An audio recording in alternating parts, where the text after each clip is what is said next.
जमीन तो अपने को पता है समतल ही होती है ना। एक समतल जमीन पर खड़ी मीनार, ये जमीन है और इस पर एक मीनार खड़ी है, ये मीनार है, ठीक है। उस स्थिति में 40 मीटर अधिक लंबी हो जाती है, यहाँ से और ज्यादा हो जाती है ना, 40 मिनट हो जाती है, 60 से घटकर 30 हो जाती है। देखो पहले यहाँ पे एक कोण यहाँ बनाना है इसका अपने को 60 का, यहाँ से घटकर यहाँ आ जाता है, तो पहला कोण जो बनेगा ये पहला कोण बनेगा आपका, ठीक है, ये बना यहाँ पे 60 का। फिर इसके बाद घट के कहाँ गया, यहाँ आ गया, तो ये यहाँ से यहाँ तक का कोण जो हो गया ये आपका कितना होगा, 40 मीटर का हो गया। और ये जो कोण बना ये आपका 30 डिग्री बना, कितने का बनेगा ये आपका 30 डिग्री। और यहाँ से यहाँ मिलाने पर यहाँ जो कोण बना वो 60 डिग्री का है। समझ में आ गई बात। पेड़ की छाया थी, ठीक है, तो इसके अंदर आप इसको नाम दे दो, इसको ए नाम दे दो, इसको बी नाम दे दो, इसको सी नाम दे दो, इसको डी नाम दे दो।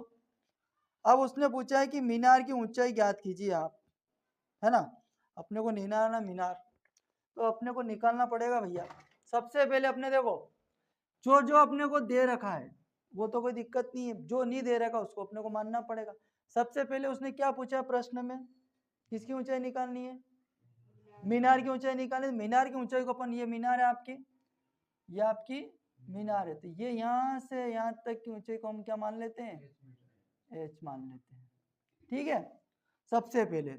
और ये दूरी अब यहाँ से यहाँ तक निकालना पड़ा, पर ये दूरी अपने को निकालनी पड़ेगी, इसको मान लेते अपन x, और ये आपका 40 है। टोटल यहाँ से यहाँ तक की दूरी जो होगी वो कितनी हो जाएगी, x प्लस 40 मीटर, मीटर लगा दो, मीटर ही है ना बस, सब h मीटर कर दो, कोई दिक्कत है क्या।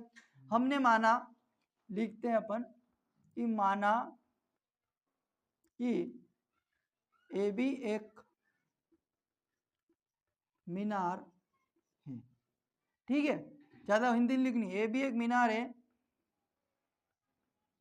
जिसकी ऊंचाई h मीटर है। क्लियर हो गई बात, हमने मान लिया। अब अपने को सब लिख लो। अब देखो ए बी बराबर h मीटर, समझ आ गई बात। फिर ये आपका बी डी बराबर x मीटर, फिर ये आपका डी सी 40 मीटर, और टोटल यहाँ से यहाँ तक की दूरी बी सी आपकी आ जाएगी x प्लस 40 मीटर। और इसके जो दो कोण बन रहे, कोण उन्नयन बन रहे, तो उन्नयन कोण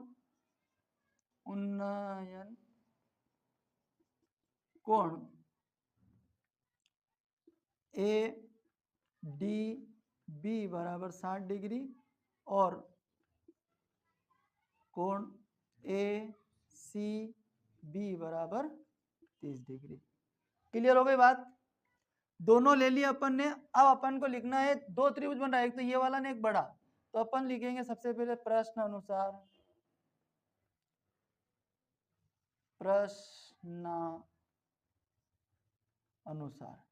प्रश्न अनुसार देखो अभी अपने को ये वाला त्रिभुज लेना, छोटा वाला, सबसे पहले अपन छोटा वाला लेंगे। छोटा वाला लिया अपन ने, तो ये दो भुजा, मैंने बोला दो भुजाओं को लेना है अपने को, तो अपन दो भुजा लेते हैं कि ए बी बटा बी डी बराबर, ए बी बटा बी डी, ए बी क्या है भैया और बी डी क्या है आधार, तो ए बी बटा लंब बराबर, तो इसका जो मान होगा वो क्या होगा 10 होगा, तो 10 यहाँ पे कोण कितना आ जाएगा 60 डिग्री ले रहे ना, थीटा लिख सकते हैं 60 लिख देंगे। तो ए बी की जो वैल्यू है, ए बी कितना है आपका h और बी डी कितना है x, और 10 60 की वैल्यू कितनी होती है √3, 10 60 का मान होता है करनी 3। कोई दिक्कत है, ये आपका हो गया, तो ये आपका मान हो जाएगा, तो हमें यहाँ से h की वैल्यू पता चल जाएगी, तो h बराबर x करनी 3 मीटर, समीकरण नंबर 1, ये h की वैल्यू पता चले। अब लेते हैं बड़ा त्रिभुज, तो पुनः समकोण त्रिभुज ए सी बी में, समकोण तो यहाँ बन रहा है लेकिन कोण ही लेना है, तो कोण ले लेंगे अपन त्रिभुज ए बी सी भी ले सकते हैं आप, कोई दिक्कत, समकोण त्रिभुज लिखा अपन ने, तो ए सी बी में। तो अब अपन लेंगे, देखो ये पूरा आ जाएगा, तो ये आपका आ जाएगा, ऊपर आ जाएगा ए बी बटे बी सी बराबर टेन 30 डिग्री, टेन 30, थीटा लिखे यार, नहीं लिखे कोई दिक्कत, डायरेक्ट कोण लिख दो। कोण कितना है? 30 डिग्री है। अब ए बी कितना है? ए बी आपके पास कितना भैया? एच है। और बी सी कितना है? बी सी टोटल यहाँ से यहाँ तक की दूरी लेनी है अपने को, एक्स प्लस 40 बराबर टेन 30 की वैल्यू कितनी होती है? 1/√3। ये आपका टेन 30 की वैल्यू हो जाएगी 1/3। कोई दिक्कत है क्या? क्रॉस मल्टीप्लाई करते हैं अपन, तो ये हो जाएगा आपका h करनी 3 बराबर x प्लस 40। ठीक है, ये आपका हो गया समीकरण नंबर 2। ये आपका एक समीकरण, यहाँ थोड़ी गड़बड़ हो गई, चलो कोई दिक्कत नहीं। समीकरण 1 से h के मान को समीकरण 2 में रखने पर, अब समीकरण 2 अपने पास ये है, एक की वैल्यू h बराबर x करनी 3 है, तब लिखेंगे कि h ये ना, ये वाला h है, इसके बराबर है, तो यहाँ लिखेंगे x करनी 3 गुणित करनी 3 बराबर x प्लस 40। यहाँ हमने लिख दिया है कि h बराबर किसको रखा? x करनी 3 को। क्लियर है? तो देखो हमने क्या करा, ये h था, इसका h की वैल्यू x करनी 3 था, इसको हमने यहाँ रख दिया। तो ये आपका करनी 3 का करनी 3 में जब गुणा करेंगे तो करनी से करनी क्या होता है? हट जाता है, तो 3x हो जाएगा बराबर, ये 3x हो गया, ये x प्लस 40 हो गया, इस x को इधर पहुंचा दो, तो 3x माइनस x बराबर 40। 3x में से x घटाएंगे तो कितना बचेगा? 2x बराबर 40। तो x की वैल्यू निकालनी, x को यहीं रहने दो, 40/2, 2 से कैंसिल करो तो कितना आ जाएगा? 20। तो x बराबर कितना आ गया? 20 मीटर, यानी ये दूरी कितनी आ गई? 20 मीटर आ गई। ठीक है, अब x की वैल्यू आ गई, तो हमें एक h की निकालना है, मीनार की, और मीनार क्या हमारे पास में? h। हम क्या करेंगे कि x के मान को समीकरण 1 में रखने पर, समीकरण 1 क्या है आपके पास में? समीकरण h बराबर x करनी 3, h ऐसा कैसा रहेगा? x की वैल्यू कितनी है? 20 करनी 3, करनी 3 की वैल्यू कितनी होती है? करनी 3 की वैल्यू होती है 1.732, ये आपका करनी 3 का मान होता है। तो h बराबर 20 गुणित 1.732 का जब मल्टीप्लाई करेंगे तो 0, 2 का मल्टीप्लाई करा तो 4, 6, 14, 2 एकम 2 3, तो कितना आ जाएगा? 1 2 3, तो 3 आपका ये हो जाएगा आंसर। ये कोई दिक्कत नहीं, यही लिख लो, ये मीटर में आ जाएगा, तो ये हो जाएगा h बराबर 20 करनी 3 मीटर। ये किसका आ गया? आपका आंसर आ गया। पर यदि आगे हो तो ये आपको इतना रखना पड़ेगा, जब इसका मल्टीप्लाई करेंगे ना, तो आंसर करनी 3 की वैल्यू कितनी होती है? 1.732, और 1.732 का जब हमने मल्टीप्लाई करा तो 1.732 है, 0 का मल्टीप्लाई करेंगे, 0 का मल्टीप्लाई करा 2 में 0, 0 का मल्टीप्लाई 3 में करा तो 0, 0 का मल्टीप्लाई 7 में करा तो 0, 0 का मल्टीप्लाई 1 में करा तो कितना आ जाएगा? 0, कैंसल। 2 का मल्टीप्लाई 2 में तो कितना आ जाएगा? 4, 2 तिया 6, 2 सती 14, हासिल का 1, 2 एकम 2 ने 3, 1 2 4 6 4 3, 1 2 3 अंकों के बाद दशमलव तो ये आ जाएगा। तो h की वैल्यू कितनी आ जाएगी आपकी? h बराबर आ जाएगा आपका 34.64 मीटर, या ये भी आंसर हो सकता है। अगर करनी की वैल्यू रखेंगे तो ये आंसर आएगा। कोई डाउट? अतः अपन यही लिख देते, अतः मीनार की ऊंचाई 20 × 3 मीटर होगी। ओके है, इसको नोट कर लिया जाए।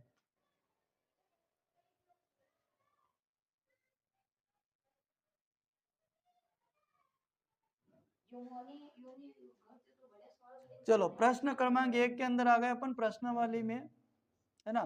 प्रश्न क्रमांक ये कहता है कि सर्कस का एक कलाकार एक 20 मीटर लंबी डोर पर चढ़ रहा है और अच्छी तरह से तनी हुई है। भूमि पर सीधे लंबे खंभे से शिखर से बंधा हुआ, यदि भूमि स्तर से 7 डोर का बनाया गया कोण 30 का हो तो खंभे की ऊंचाई ज्ञात करो। कलाकार अपन देखते हैं सर्कस में, है ना। सर्कस की डोरी कैसी होती है, ऐसी होती है ना। अब उसने क्या करा कि अब वो खिसलने के लिए क्या करता है, तिरछी डोरी बांधेगा इसे, है ना। तो यहां से उसने क्या करा कि यहाँ पे कुछ लगा दिया होगा और यहां से इसने एक डोरी बांध दी ऐसी, ठीक है। अब ये जो है डोरी, अब यहां से ये सब मिलाने पर जो कलाकार 20 मीटर लंबी डोर पर चढ़ रहा है। अब ये डोर जो है इसकी लंबाई है आपकी 20 मीटर, कितनी है, 20 मीटर है।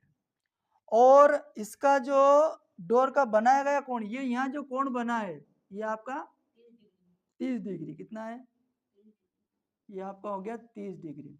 तो उसने बोला है कि खंबे की ऊंचाई, ये खंबा है, ये खंबा, तो ये खंबा हो गया आपका, तो ये ए, ये बी, ये सी। उसने बोला खंबे की ऊंचाई याद करो, तो खंबे की ऊंचाई हमने क्या मान ली, एच, ये आपका समकोण बनेगा। कोई दिक्कत है? अब क्या आएगा, क्या आएगा इसमें, साइन आएगा।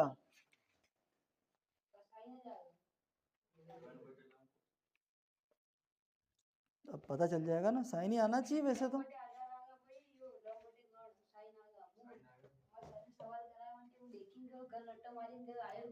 हमने मान लिया कि ये कितना है, एच मीटर, माना ए बी एक खंबा है,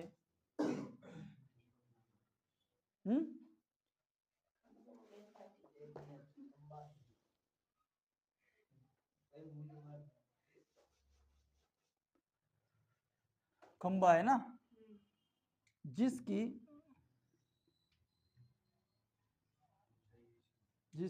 ऊंचाई हमने क्या मानी, एच मीटर है ना, एच मीटर है। अब ये जो कोण बन रहा है कौन सा कोण, उन्नन कोण है ना, ए बी बराबर एच मीटर। और ये आपका इसकी ऊंचाई पहले क्या, अभी तक ये दे रहा था, अब ये आ गया है, तो AC बराबर कितना है भैया, 20 मीटर। और इसका जो कोण बन रहा है वो कोण ACB बराबर 30 डिग्री। ये कौन सा है, उन्नयन कोण। क्लियर हो गई बात, ठीक। प्रश्न अनुसार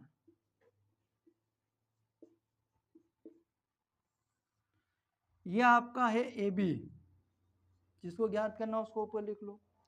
और ये क्या है, कर्ण, इसको नीचे लिखो, AC। AB बटा AC बराबर क्या होता है, लंब बटा कर्ण बराबर होता है साइन, ठीक है। और कोण कितने का बन रहा है, 30 डिग्री। यहाँ लिख दो आप कोण 30 डिग्री, तो साइन 30 है। AB कितना भैया, H है, और AC कितना है 20 मीटर। और कर्ण 30 की वैल्यू कितनी होती है, 1/2। तो H बराबर 2 का मल्टीप्लाई करो तो 20 बटा कितना आ जाएगा, 2। 2 एकम 2, 2 एकम 2, तो 10 हो जाएगा। H बराबर कितना आ गया, 10 मीटर। अतः खंबे की ऊंचाई 10 मीटर होगी। क्या होगी, खंबे की जो ऊंचाई है वो कितनी होगी, 10 से कट जाएगा, 10, 2 एकम 2, 0 बचा, 10 हो गया, तो H मीटर। तो खंबे की ऊंचाई कितनी आ जाएगी, H बराबर कितना आ गया, 10 मीटर। सही है, नोट